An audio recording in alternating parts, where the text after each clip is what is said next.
Assalomu alaykum, hurmatli kanalimiz mehmonlari hamda obunachilari. Kanalimizga xush kelibsiz. Siz bilan eng so'nggi sport yangiliklarini yetkazib beruvchi FIFA 90+ kanali.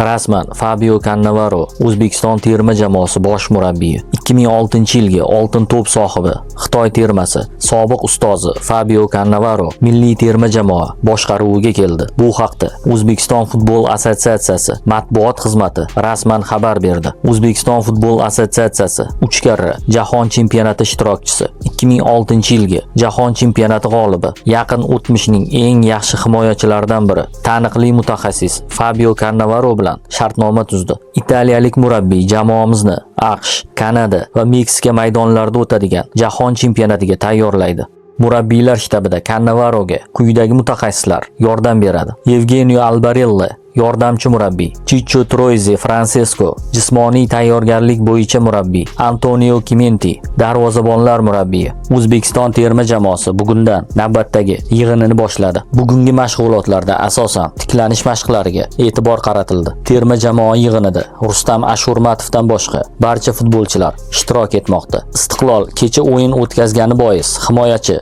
ertadan yig'inga qo'shiladi. O'zbekiston milliy terma jamoasi 9-oktyabr kuni Kuvaytga qarshi o'ynaydi. Olimpiya stadionidagi bahs 18:00 ga belgilangan. Shuningdek, milliy terma jamoa 13-oktyabr kuni Malayziyada Urugvay bilan bahs olib boradi. Uchrashuv 17:45 da boshlanadi. Har ikkala uchrashuvda yangi bosh murabbiy qo'l ostida maydonga tushadigan terma jamoamizga omad va g'alaba tilab qolamiz.